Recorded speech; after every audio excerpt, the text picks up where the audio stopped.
Magandang gabi mga kapatid. So tayo pa rin ay dito at tayo po ay magkakaroon po ng pag-aaral. Katulad po ng mga nakaramang gabi, mula simula po nung March ata, 2020, hanggang po sa panahon ngayon. At mara, lulobin po ng Panginoon tayo magpapatuloy po tayo sa gawain ito sapagkat ito'y napagandang paraan para maitulot may pangaral ng Ibanghel ng ating Panginoon. Sa atong mga igsoon, kaigsoonan, mga gabi sa iyong tanan, mga igsoon, sa mga JT Ilocos Norte, Ilocos Sur, La Union, Mountain Province, Cagayan Valley, na ibang grabe kadagay amin katapsat. Sa ating mga katugangan sa Bicol Region, Diyos maray na banggi sa Indugabos, at sa Tagapangasinan, Masantos Sialabi, sa mga taga Carabao Island, mayada gabi, at sa amin po, may mabengi. So ito po yung naibang topic po natin sa gabi ito. Ito po ay patungkol sa Kristiyano at ang kanyang kaugnayan doon sa tinatawag nating electoral process o yung paghalal ng ating mga magiging pinuno sa ating pamahalaan. Ayun po. Mahal sabihin niya naman kaugnayan natin dyan, yung may isang bagay na spiritual. Yung magandang tanong po yan. Sa totoo lang, ang bagay na ito ay hindi ka magkasala kung ikaw ay boboto, hindi ka na magkakasala kung hindi. Pero kung ikaw ay magdesisyong pumili, ano ang iyong magiging batayan sa ganitong bagay? Gusto mo natin makita kung anong kaugnayan ng Iglesia sa tinatawag nating electoral process. Ito, ang Iglesia ba ay maaaring makialam sa ganitong paraan? Meron ba siyang kaugnayan sa gawain ng paghahalal sa mga pinuno? Yun din po isang magandang bagay na dapat nating tignan. At ano ba talaga ang gawain ng pamahalahan? Yan, maganda po yan. Kasi pagka tayo po ay mayroong eleksyon, ito'y pagpipili ng mga taong mamamahala sa iba't ibang bahagi ng ating pamahalaan. May bahagi po sa executive, at meron din po sa legislatura o legislator. Yun lang hindi natin binoboto po yung judiciary. Yun po yung mga ina-appoint ng presidente, ng Supreme Court. At Supreme Court sa may iba-ibang mas mababang hukuman. So ito po ang ating pag-aaralan sa gabing ito. The Christian and the electoral process. Kaya bakit po natin gustong pag-aralan ito? Mayroon na malapit na lang po yung eleksyon. Ano po? Anong gagawin natin kung kay Kristiyano? Ano ang dapat natin maging tamang kaisipan sa bagay na ito? Bagaman ito hindi spiritual na bagay. Pero ito'y kailangan din po tayong umayon sa spiritual na prinsipyo sa ating pagpili ng mga taong mamahala sa ating pamahalaan. Pero pinakamahalagang, unang-unang dapat natin bigyang pansin. Dapat ang iglesia ay walang kaugnayan sa electoral process. Ibig sabihin, alang kaugnayan ng iglesia sa halalan. Hindi niya gawain yan. Napakmakialam sa kung sino ang ating pipiliin bilang mga Kristiyano. Wala siyang pakialam dyan. Bakit? Tulad po ng ating matagal ng binibigyang tiin at pinag-aaralan, the church is a spiritual organization. Sabihin, ang lawin po ng iglesia ay para sa mga bagay na spiritual na pangangailangan natin. At hindi siya dapat makialam sa tinatawag nating politics o electoral process. The church is a spiritual organization and should not be involved in politics. Hindi katulad ng ibang mga denominations, they are involved in politics and they are used in politics. Pero in church na tinatag ng ating Panginoon na isang spiritual na organisasyon at walang kaugnayan sa halalan. Dapat natin alalahanin at bigyan pansin ng paunahing gawain ng iglesia ay sa pagliligtas ng mga kaluluwa sa pamagitan ng pangangaral ng Ebanghelyo. Alam po natin, mapalagi nating binibigyan tiin ng Ebanghelyo ay ang kapangyarihan ng Diyos sa kaligtasan sa bawat sumasampalataya, unang-unay sa mga Hudyo at gayon din sa mga Grego. So yun ang paraan ng Diyos para tayo maligtas sa pamamagitan ng Ebanghelyo. Pero ang Ebanghelyo po ay hindi maaari magsalita sa kanyang sarili. Kailangan itong ipangaral. At yan ay gawain ng Iglesia. The local church has the primary mission of preaching the gospel. So yung ang pangunahing gawain ng isang local church ay ang ipangaral ang Ebanghelyo, to preach the gospel. Una, by supporting its local preacher. Tandaan po natin may mga tinatawag na mga mangangaral sa banal na kasulatan. Usually, ang mga mangangaral na ito ay ang kailang gawain ay sa loob ng local church. At least, sa loob ng local church. Kuminsan, sila inaaral din sa ibang mga iglesia kung sila inibitahan. Pero ang pangunahing gawain ng isang local church is to support its local preacher. Yes, ay sabihin, ibigay ang pangangailangan ng kanilang mga ngaral upang kanyang buong panahon ay maibigay niya sa gawain ng pangangaral. Dito po sa 1 Corinthians chapter 9, dito po sa verse 14, bago natin basahin sa ating wika, babasahin natin sa New King James Version. Even so, the Lord has commanded that those who preach the gospel should live from the gospel. Sa ating wika, gawin din naman, ipinag-uutos ng Panginoon na mga nangangaral ng Ebanghelyo ay dapat kumuha ng kailangang kabubuhay mula sa Ebanghelyo. Kaya nga po, ito ang isang kongregasyon ay yun ang isang pangunahing katungkulan niya, to give, to support financially the local preacher. Para sabi nga po natin, para maibigay niya kanyang buong panahon sa pangangaral ng Ebanghelyo. Dito sa 1 Timothy, basahin po natin, dito po sa chapter 4, itong ating mababasa na po. Dito po nagkakamali sa verse 11, itong ating babasahin. Verse 13. Ito po isulat ni Pablo kay Timothy na isang evangelist o isang mangangaral. Till I come, give attention to reading, to exhortation, to doctrine. Pasilin po nyo itong kaisan sa pagbabasa, sabi niya, sa pagbabasa, for exhortation, and to doctrine. So ano may tuturo kung walang alam? So makita natin ang gawain po ng mangaral, number one, siya ay nag-aaral sa salita ng Diyos. Upang siya mayroong may turo o may pangaral. At bago pa rin niya, may turo niya mga bagay na dapat niyang ituro sa mga kapatid. Dito po sa Acts chapter 6, nagkaroon po ng pangangailangan sa pamamahagi sa mga babaeng bawal sa Jerusalem at ang mga apostles, which are basically preachers. Ang sabi nila sa Acts chapter 6 verses 3 to 4, therefore, brethren, seek out from among you 7 men of good reputation, full of the Holy Spirit and wisdom, whom we may appoint over this business.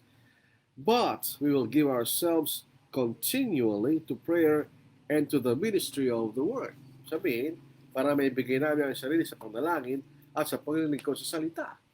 So yun ang dahilan bakit we are supported. Para tayo may bigay natin ang ating buong panahon sa pag-aaral at sa pag-aaral ng Ebanghelyo. Pangalawa na paraan ng isang local church will do the work of preaching the gospel is by supporting preachers in other areas. Yung si Pablo po ay pumunta sa Corinth, hindi siya sinuportahan ng mga Korinto, tinanggihan niya ni Apostle Paul, pero siya tumanggap sa iba, sa 2 Corinthians chapter 11 verse 8. Aking ninakawan ng ibang mga iglesia sa pamamagitan ng pagtanggap ng sahod mula sa kanila upang makapaglingkod sa inyo. I robbed other churches, sabi niya, seeking wages from them that I may minister to you. So, sa English. So, yun po. So, pwede tumulong sa mga mangaral na naglilingkod sa ibang lugar. Yun po isang paraan din po ng pangaral ng Ebanghelyo, gawain po ng local church. Maraming paraan ng local church po ay may kalat yung Ebanghelyo. Pansinin po natin, binigay ng Panginoon ang utos na mangaral, pero hindi niya binigyan ng, he did not specify the means. Hindi niya binigyan ng particular na paraan. So in other words, pagka ganito, binibigyan tayo ng kalayaan, pumili ng pinakamagandang paraan. Ang tawag po dito ay expedience. There's a generic authority at yung nagbibigay sa atin ng pagpipili sa mga paraan. So, gospel meeting, radio program, TV program, online preaching, etc. Tracts na binibigay. Yan po ay paraan ng pangaral ng salita ng Diyos by a local church. Pangalawa, edifying the brethren. Edifying the brethren. Sabi, pagpapatibay sa mga kapatid. Hindi lamang po na tayo ay nagbabautismo, kundi mapanatili rin natin ang mga kapatid na tumanggap sa Ebanghelyo bilang tapat na mga Kristiyano, sila'y tumibay at lumago sa pananampalataya.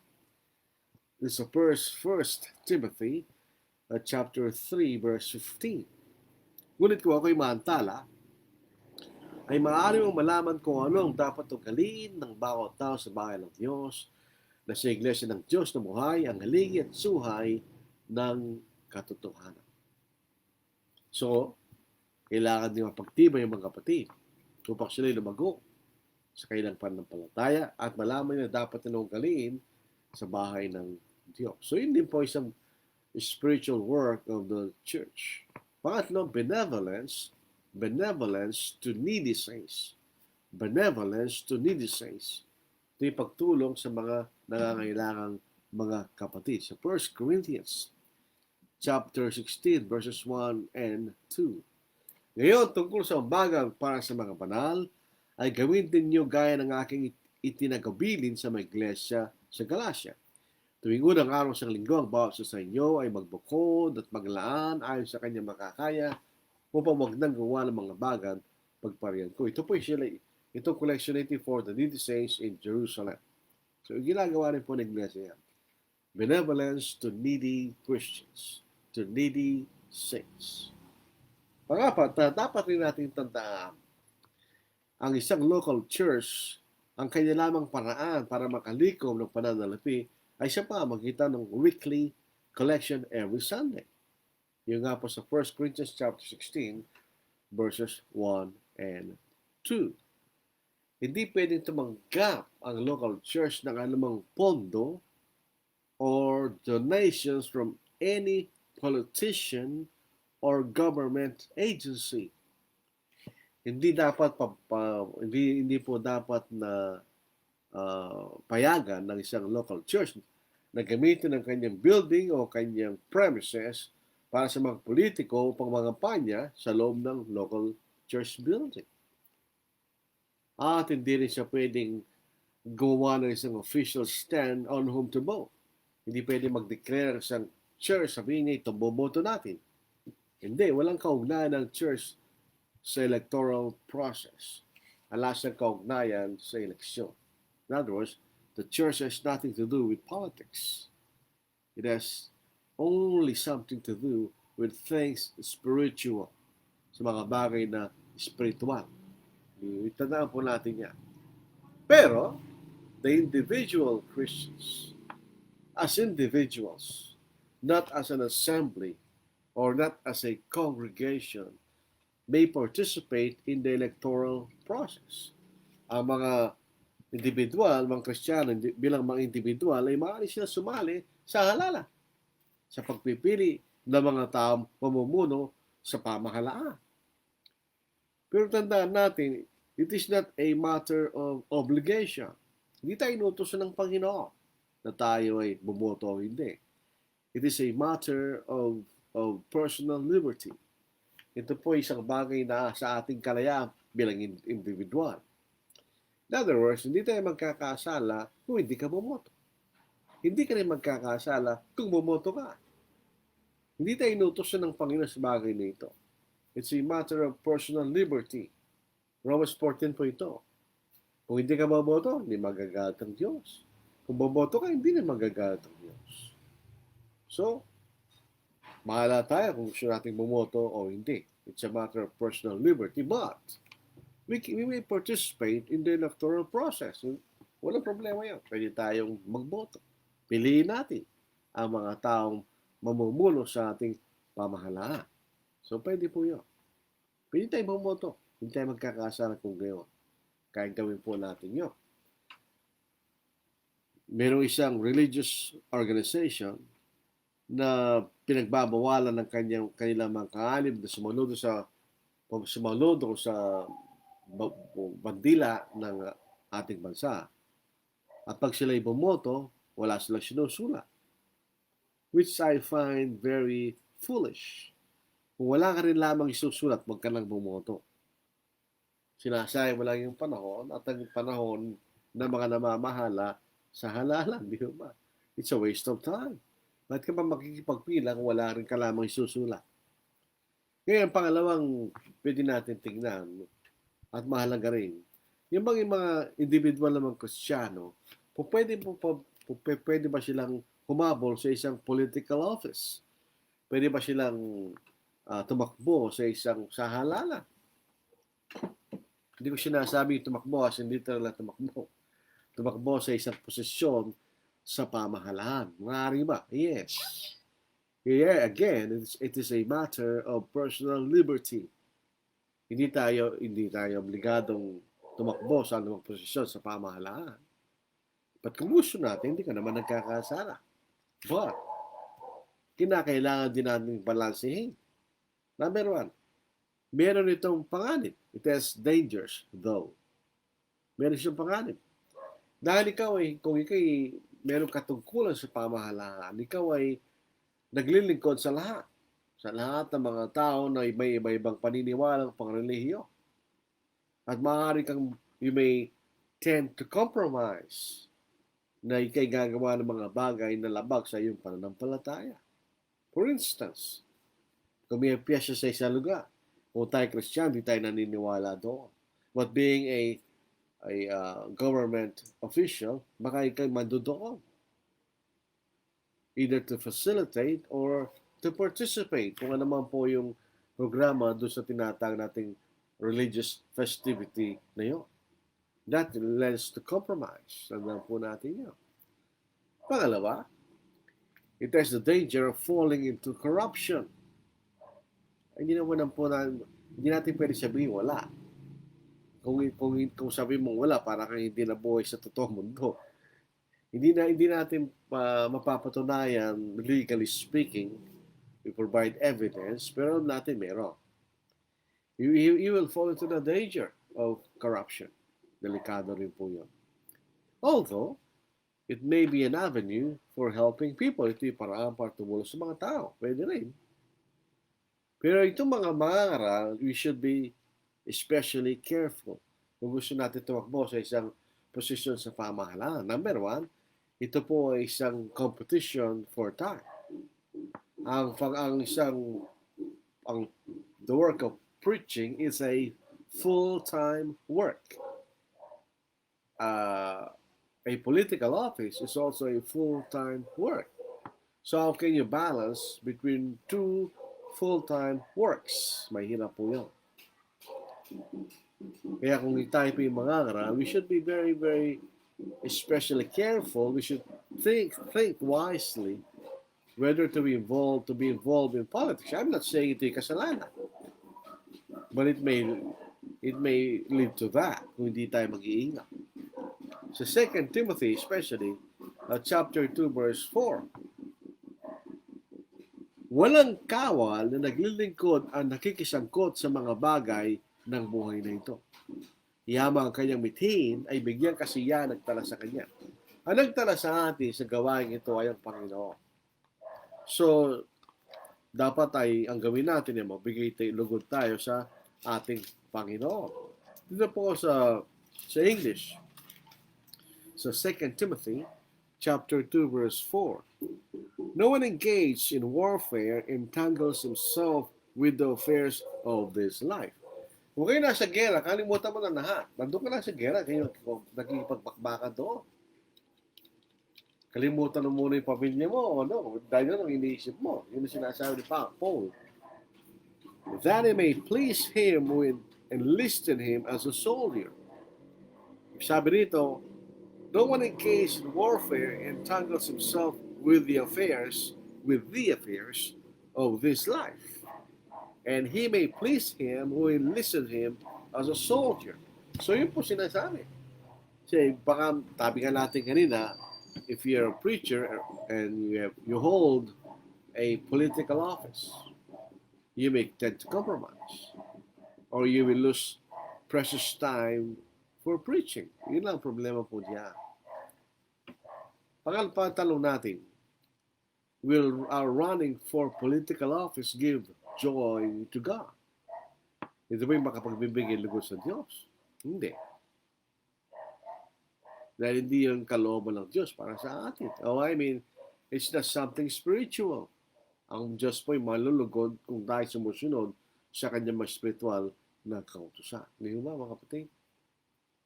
So, tatagnan po natin yun. Hindi natin sinasabing kakasala ka kung ikay boboto, o nagkakasala, hindi ka boboto, o kung tatakbo ka sa isang political office, kung nagkakasala ka. Not necessarily. Pero pwede ka magkasala if you're not being careful. Di ba, mga kapatid? Kakaunti lamang nakikita kong mga Kristiyanong nahalal sa isang political office. Ang pinakamataas ay si President James Garfield ng United States of America.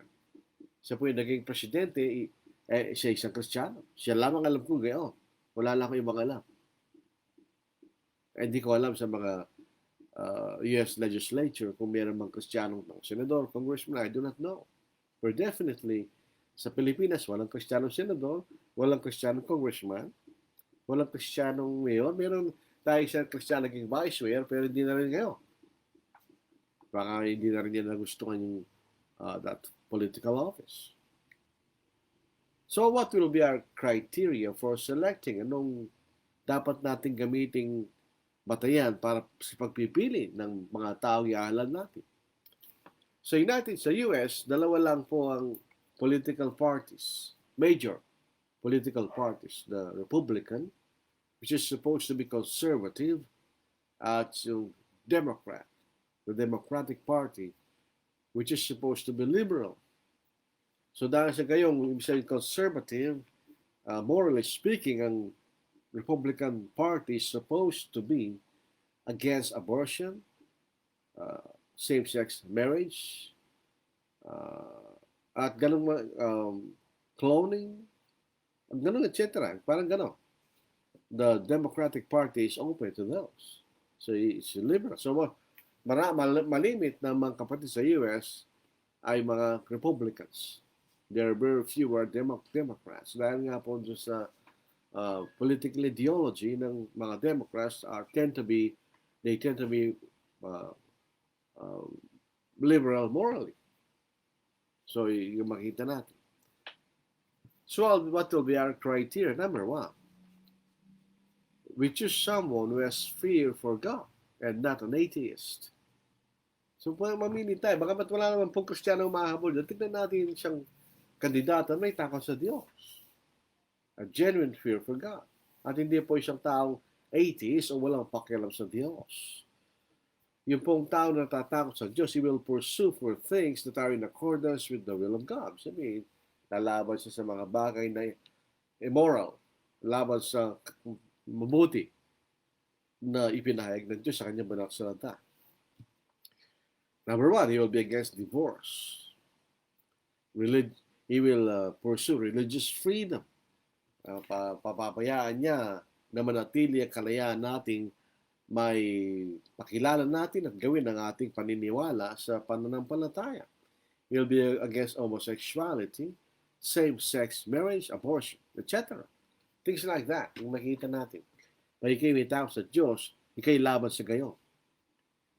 Choose someone who is a moral person. Kaya pumili tayo ng isang tao, alam nating mabuting tao. A moral person. There's no absolute sa mga politiko. Tanggapin natin, there is no one who's absolutely moral. Wala pa siguro tayo nakilalang gayon. But at least he is, relatively speaking, moral person. An immoral person is prone to corruption. Di ba, kung ang isang iahalal po natin, alam natin papayero, common sense, saan niya kukunin yung paggastos siya doon? So he will be tend towards corruption. So piliin natin. Choose someone who will be able to maintain the peace and order. Isa pong merong political will na may panatili niya ang kapayapaan at kaayusan sa ating bansa. At kung ito ay isang local official sa ating particular na lugar. Yun po ang purpose ng mga pamahalaan. Sa 1 Timothy chapter 2, basahin natin. Verses 1 to 2. Basahin natin na po. 2 Timothy. 2 Timothy, 1 Timothy, chapter 2, verses 1 and 2. Therefore I exhort, first of all, that supplications, prayers, intercessions, and giving of thanks be made for all men, for kings and all who are in authority, that we may lead a quiet and peaceful life in all godliness and reverence. So tayo pong mamuhay sa isang mapayapang pamumuhay na may buong kabanalan at respeto, sabi nito, sabi natin, at paggalang. Una sa lahat ay sinasama ko na gawin ang mga paghiling, mga panalangin, mga pamamagitan, at mga pagpapasalamat tungkol sa lahat ng tao. Patungkol sa mga hari sa lahat na nasa mataas na katungkulan upang tayo mamuhay na tahimik at payapa sa buong kabanalan at paggalang. Kung hindi mapapanatiling kaisa at kapayapaan, mahirapan tayo maglingkod sa Panginoon. Mahirapan tayo sumamba sa Panginoon. Mahirapan tayo may pangalan at may pangalan ng Ebanghelyo. So piliin natin siyang tao can maintain the peace and orderliness of the community. Tandaan po natin, tayo po mga Kristiyano, definitely magkakaroon tayo ng pagkakaiba sa ating pagpipili. We cannot agree. Absolutely agree sa ating selection, sa ating iahala. So, hindi po tayo maging dapat na mag-away-away tungkol sa mga bagay na ito. We should respect one another's judgment on our selection. We should not be passionate about this thing. Huwag tayo mag-away tungkol sa mga bagay na ito. Kaya natin, kung isa na gusto nyo iboto. Kung ito yung gusto nyo maboto, that's your right. That's your freedom. That's your judgment. Sasagutin mo yun sa Panginoon. Hindi kasi mo sasagutin yung pinili lang yung kapatid. Sasagutin niya yun sa kanyang Panginoon. So we should respect. Dahil ito po isang bagay na hindi naman ipinagutos sa atin ng Panginoon, kundi ito'y kalayaan lang natin na nabubuhay sa isang bansa that allows selection in a political process. Sa ibang bansa, walang eleksyon. Kung dictatorship, walang eleksyon doon. Isa lamang pumipili ng mga tao, mamahala. Pero we are fortunate that we live in a country which is free and allows people to participate in the electoral process. So ito mahalaga. A Christian should not receive money from any politician. Kung ginawa yan, nagkasala kayo sa Diyos. Huwag natin gawin yun. Common sense will tell you saan galing yung perang yun. And eventually, kung mananalo po yan, kailangan niyang bawiin yun, di ba? So, huwag tayo mag-isip ng gano'n. There is no such thing as free sa mundong ito. Meron pong kabayaran yung free kung tutusin. So, yun ang makikita natin. Nagigit po tayo. We have the liberty to choose whomever we would like to vote. Nasa atin yun. But we should be very careful. Merong biblical principles na pwede natin gamitin in choosing those whom whom we are going to vote. So, gamitin po natin yun. So, we could vote wisely. At, gusto rin po nating pansinin sa ating pag-aaral sa gabing ito, ano ba talagang purpose ng isang pamahalaan? Kasi iba-ibang tingin nila eh. Iba ang tingin nila sa pamahalaan. Ang tingin nila sa pamahalaan, nagbibigay ng ayuda. Kung Kristiyano tayo, we don't rely on ayuda. We work with our hands to provide for our needs and also to be able to help others. Ito po sa Ephesians chapter 4, verse 28. Basahin po natin. Ephesians chapter 4, verse 28. Ito po makita natin. Ako'y bumabagal sa pagbuklat ng Biblia. Let him who stole steal no longer, but rather let him labor, working with his hands what is good, that he may have something to give him who has a need. Sabi, ulitin natin.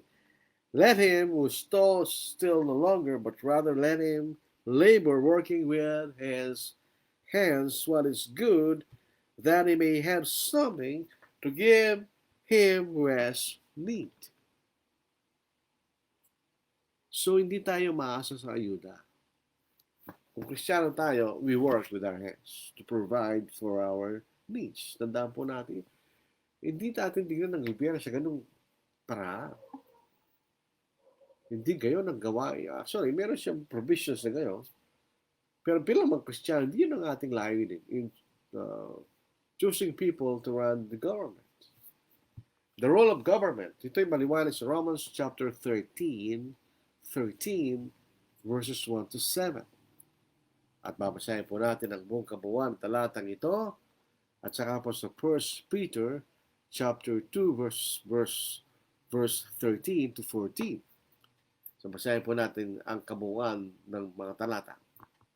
Ang bawat tao ay magpasakop sa mga namamahalang otoridad sapagkat walang pamamahala na hindi mula sa Diyos. Tandaan po natin, hindi sinabing yung namamahala, kundi yung pamamahala. At ang mga pamahalahang yon ay tinalaga ng Diyos.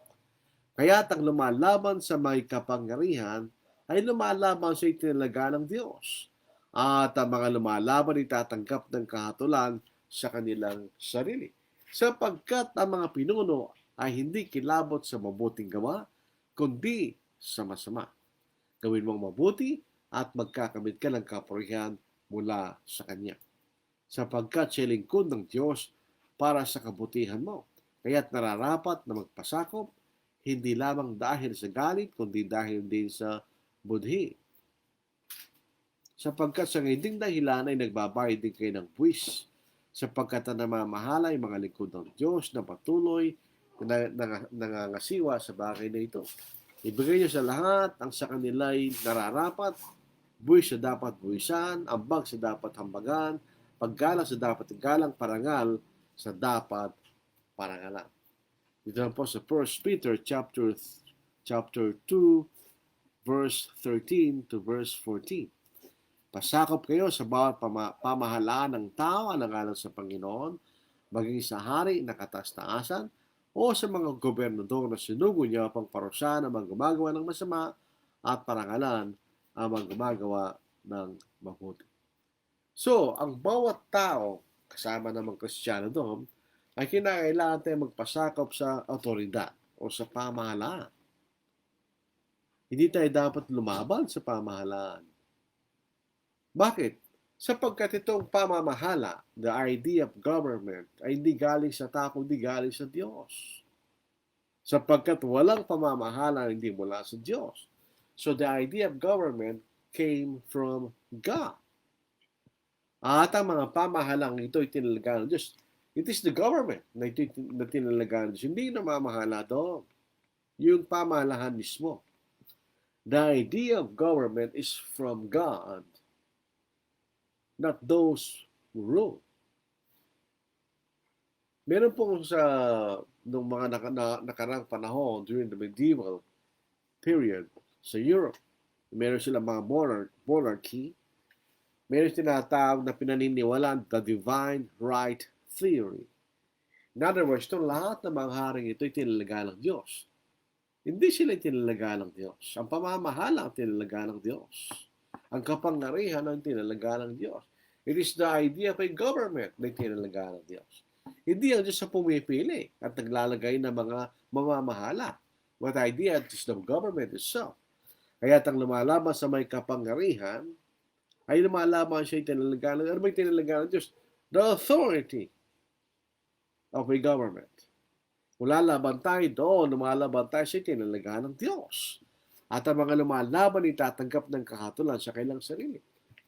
Precisely. May batas ng pamahalaan. Pag lumabalobag tayo sa batas, we'll be punished. Tayo po ay parusa. Tatanggap tayo ng judgment sapagkat tayo lumabag sa kautusan ng isang pamahalaan. Now, we have to clarify. We have to clarify. Is this absolute? No.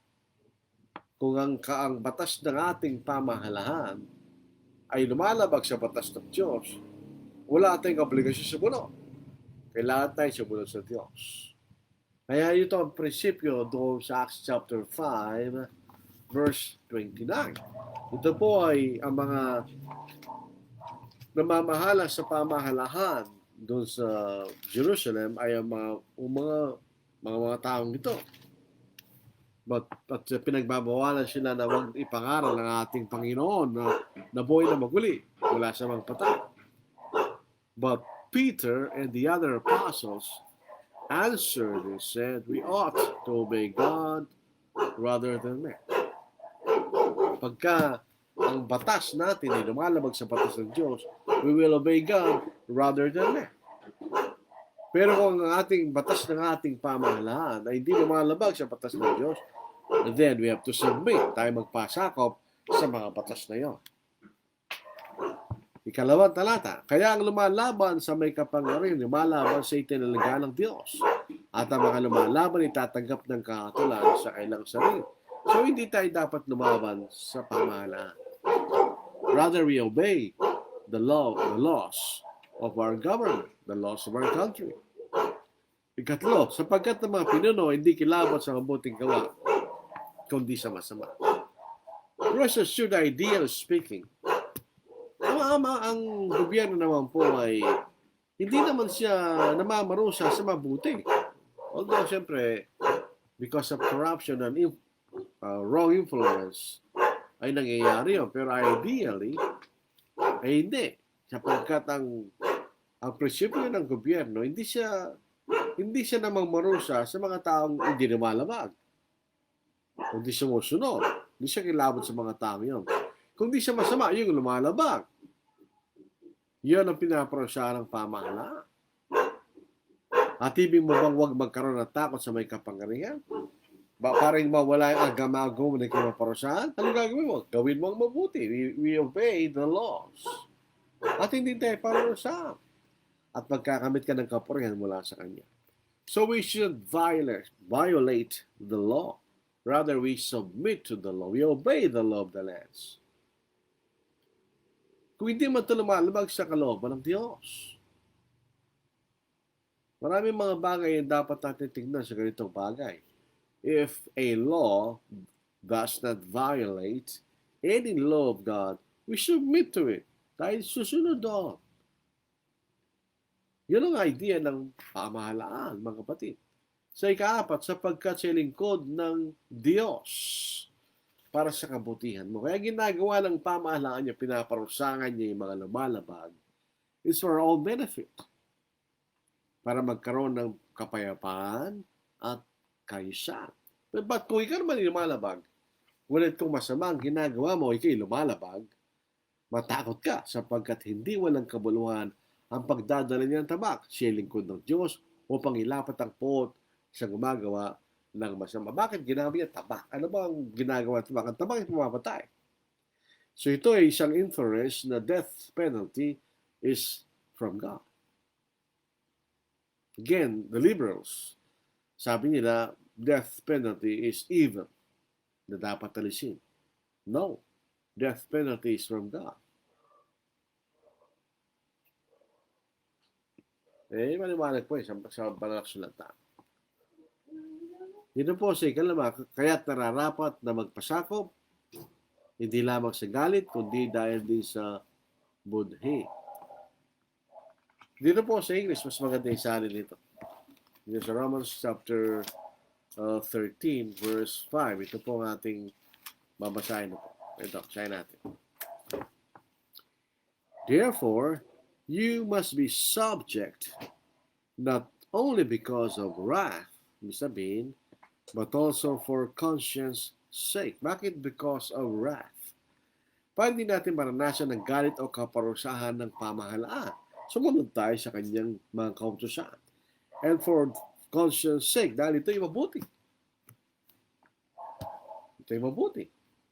Hindi tayo sumusunod dahil lamang sa takot na tayo parusahan. Hindi lamang yun.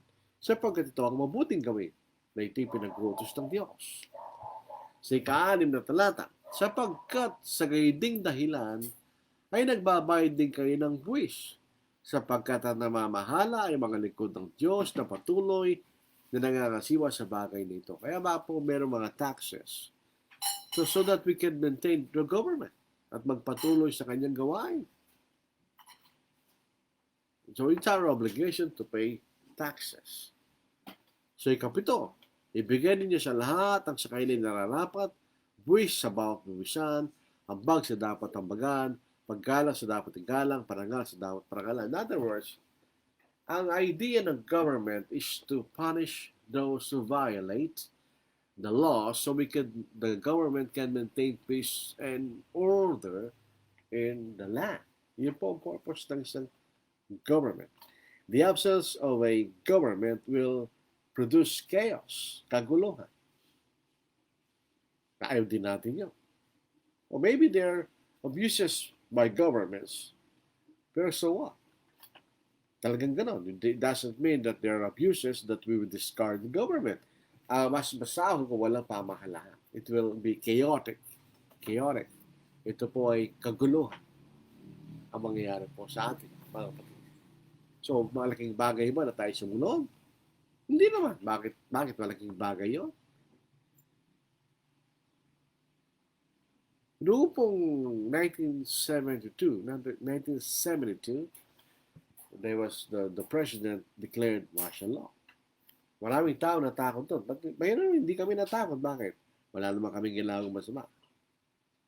At compared to this time at compared sa panahon na yon, that period of time was relatively peaceful. Mapayapa as far as citizens are concerned. Wala mga racket ang mga kabataan dahil may curfew. Hindi tayo mapayapa compared today. Dito po sa 1 Peter chapter 2, 13-14, parang ito yung summary ng Romans 13, 1-7. Pasakop kayo sa bawat pamahalaan ng tao, alang-alang sa Panginoon. So yun po yung kalooban ng Diyos. Kalooban ng Panginoon na pasakop tayo sa bawat pamahalaan. Maging sa hari na kataas-taasan o yung pinakamataasan na mamahala, o mga gobernador na sinugo ng hari, upang parusahan ang mga gumagawa ng masama at paralangalan ang mga gumagawa ng mabuti. So yun po yung function of a government, to maintain peace and order. At tayo po mga Kristiyano, gusto natin yan. Bakit? Makapagpatuloy po tayo sa buong kabanalan at paggalang at paglilingkod sa Diyos. At magagawa ng church ang pangangalang ebanghelyo sa mga tao. Pag mayroong chaos, paano mo gagawin yun? Mahihirapan po tayo. Kaya maganda, tayo po sumunod sa ating pamahalaan. That's a commandment of the Lord. We should submit to the whole government of men. Dahil sila mayroong spesipikong katungkulan para mapanatili ang kapayapaan at kaisa. Yan. So in that sense, dahil ganoon ang function of the government, kailangan pumili tayo ng mga tao na can fulfill that role of maintaining peace and order. Yung makikita natin. We may not agree with the way the government will do it. Siyempre, may sariling diskating pamahalaan. We may disagree to the process that they do it. Pero kailangan pa rin tayo sumunod sa kanyang kautusan. You may disagree with the government on some things, but still we need to submit ourselves to the government dahil tiutos ng Panginoon. Tayo magpailalim sa magsakop sa ating mga pamahalaan sapagkat tiutos ng Diyos. So, ngayon po, sa panahon natin ngayon, malapit na po yung tinatawag nating election process. May mga kampanya, and then eventually, yung mismong botohan. So, kailangan, bilang mga Kristiyano, we should be conscientious. We will be serious. If we chose to vote, then we must be serious and conscientious. Piliin natin mabuti kung sino ating ihahala. Hindi lang yung mini, maini mo. So, ito ang aking iboboto. Hindi po gano'n. Kailangan tayo mag-isipan natin mabuti kung sino ang ating iluluklok sa ating pamahalaan. Ito po yung side comments ko lang. Kung isa ng mga tao, iboboto nila yung tao, tapos pagka pumalpak yung binoto, nagagalit sila. Bakit mo nagagalit? Yun ang pinili mo. Magtiis ka. Yun ang pinili mo. Wala namang pumersa sa atin. Di ba? So yun po makikita natin sa issue na ito. Can we participate as Christian, individual Christian in the electoral process? Yes. It's a matter of liberty. Pero kailangan tayo mag-ingat. We should be very careful not to destroy our faith sa paggawa nito. So yun po dapat natin ilagay sa ating kaisipan. Ang ilagak natin yung mga taong mabuti, those who are moral, and yung mga taong nantatango sa Diyos, not atheist. So yun po makita na. At yung mga taong mayroong political will to maintain peace and order, to maintain the law. So yun po makita natin. Sana nakatulong po sa atin ito. Yamang tayo nasa panahon ng eleksyon sa bansa natin. Pero mag-ingat po tayo na the church should not be involved in politics. That's not its role. Sabi nga po ng Panginoon, bigay nyo kay Cesar ang mga bagay kay Cesar, ibigay nyo sa Diyos ang mga bagay na sa Diyos. So ito po ang ating pag-aaral po sa gabing ito. Maraming salamat sa inyong matyagang panunood at pakikinig, mga kapatid. As usual, tingnan po natin ang mga pamati. Arnold Asilo, gandang gabi po sa lahat. Samuel Graneta, good evening, brethren. Marcel Sanchez Atibagos, hello po mga kapatid, good evening. Roy Bebs Kapili, blessed evening po. Leonito Torreliza, naibag Rabi, kada kayo amin, kakapsat, magandang gabi sa inyong lahat, mga kapatid. Sabi niya, Aljan Ocampo, good evening po. Good evening. Rafael Ortiz, magandang gabi po sa ating lahat mga kapatid. God bless po. Si Royal Arcalas, naibag Rabi, kakapsat, magandang gabi mga kapatid. Kanya. Flora Soliven Acoba, Royal Arcalas, magandang gabi din po sa mga kapatid. Church of Christ Season, Pangasinan. Meron pala pong church din sa may season. June Jojo Campo, good evening. Good evening po sa lahat. Tom Jr. Pinantao, good evening, Brad, watching. Nida Ordenisa Villamin, rainy evening, mga kapatid, watching. Baka nasa Mindanao ka, sister, dahil talaga umuulan doon. Dito hindi. Evelyn Molina, magandang gabi po sa lahat ng mga kapatid na nanonood. Kay Brother Lordy, God bless po sa ating lahat. Zenny Luciano, good evening po sa lahat na nakikinig. God bless po sa ating lahat. At ang pinakahuli, last but not the least, June Bautista, magandang gabi. Yan lang po. Meron pong isang tanong po dito. Pagka isang kapatid na nangangaral ay magpursigi na kabinditato at pinalad na manalo at naging politiko na siya dapat bang ipagpatuloy na magkapatiran ang pakikipag-fellowship sa kanya? Sabi ko nga po mga kapatid, ang paghabol sa any political position is not necessarily sinful. Kaya wala lang po tayo mababasang gano'n sa Biblia. It's a matter of personal liberty. Ito po ay kalayaan ng sinuma bilang mamamayan ng Pilipinas. Pero kung Kristiyano tayo, kailangan tayo mag-ingat na hindi tayo makompromise. Pag tayo po ay merong political position sa pamahalaan, ito, huwag tayo makompromise. Kahit kung Kristiyano tayo, yun lang po ang mahirap dyan. Or, ang problema nga, sabi natin kanina, you may be tempted to be corrupt. Yun ang problema dyan. Pero otherwise, it's not sinful. Kaya lang, mahirap. You should be on guard. Mahirap. As far as I know, kaunti lang naman po yung mga kapatid na nagtangkang tumakbo sa isang political position. At siya lang naman ang nakilala kong naging vice mayor. Wala nang iba. Wala lang akong ibang kilala. Ay, meron yata si gobernador ng isang probinsya sa Mountain Province, either Ifugao or Mountain Province mismo. Pero yung naging gobernador, yung asawa ng kapatid. Hindi mismo yung kapatid.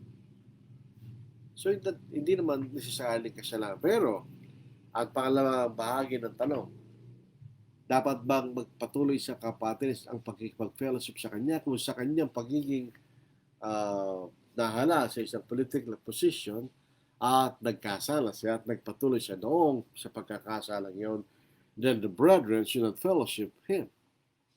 Pero kung siya ginagawa niya mabuti kanyang katungkulan na wala naman dinalabag sa kalooban ng Diyos, then you should fellowship with him. Wala naman masama doon. Pero yun nga, delikado lang. There are dangers when we as a Christian will run for a political office. Meron talagang dangers doon. So ako, ang advice ko, wag na lang. That's my personal judgment. Wag na lang. But not to say na kailangan wag. Nasa tao po yun. It's a personal liberty na ibinigay sa atin ng Diyos. Maraming salamat. Maraming salamat po, mga kapatid. Talagang makita natin ang ganda ng mga kapuri na ang kanilang mga mensahe ay tumatagok sa ating mga kaisipan, sa nag-uudyok sa ating maging tapat sa Diyos sa araw-araw at sa ating paglilingkod at pagpupuri sa Kanya at sa pag-aaral sa Kanyang mga salita. Tayo po ay magtapos sa pamagitan ng isang maikling pagpapasalamat na panalangin. Pagmamahal, kami nagpapasalamat sa oras na ibinigay sa amin na talakayin ng mga paksang may kaugnayan sa aming pananampalataya at sa inyong mga salita. Naway ang aming mga bigyan nyo kami ng kaunawaan at kapagbabaan upang hindi lamang aming unawain kundi tanggapin ang mga bagay na ito na inyong mga kalooban. Naway inayo mo kami sa namang tukso upang huwag kami magkasala. Patawarin nyo kami sa aming mga pagkakasala. Naway ingatan nyo at iligtas sa mga kapatid na nasa karamdaman upang siya'y makapagpatuloy sa paglilingkod sa inyo. Huwag niyo po kami bayan o Diyos sa iyong pangailangan at ang magbahay ito ay mingini na ginapang sa Kristo. Maraming salamat po. Tayo mag-ingat. Stay safe.